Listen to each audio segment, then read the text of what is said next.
আদর্শ কৃষক হচ্ছে তিনি যে কৃষকটাকে মানুষ অনুকরণ করে অনুসরণ করে এবং আপনি যে জমিতে যে ফসল ফলানোর ফলে দেখবেন কারো ফলন বেশি হয়, কারো ফলন কম হয়। সেই জন্য কিছু কিন্তু নিয়ম কানুন আছে, সেই নিয়ম কানুনগুলো আমরা মানি, গুরুত্বপূর্ণ বিষয়।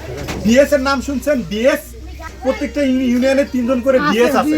এদেরকে বলে আমরা উপসহকারী কৃষি কর্মকর্তা।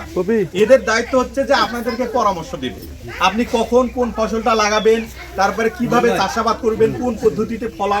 এইটা কি জৈব সার ব্যবহার করছে। 2 ধরনের কৃষক। এক ধরনের কৃষক আছে প্রচুর পরিমাণে মানে কেমিক্যাল ফার্টিলাইজার, পেস্টিসাইড, ইনসেকটিসাইড ব্যবহার করছে। আর এক ধরনের কৃষক আছে যারা কম্পোস্ট সার ব্যবহার করছে, জৈব সার ব্যবহার করছে। কিন্তু আপনি যদি এই যে প্রচুর পরিমাণে জমিতে রাসায়নিক সার ব্যবহার করেন, তারপরে কীটনাশক ব্যবহার করেন, তাহলে কি হয়? জমির কিন্তু অনেক ক্ষতি হয়, জমির ক্ষতি হয়, ফসলের ক্ষতি, এবং ওই ফসলটা তো আবার আমরা খাই, তখন আবার আমাদেরও ক্ষতি হয়। তাহলে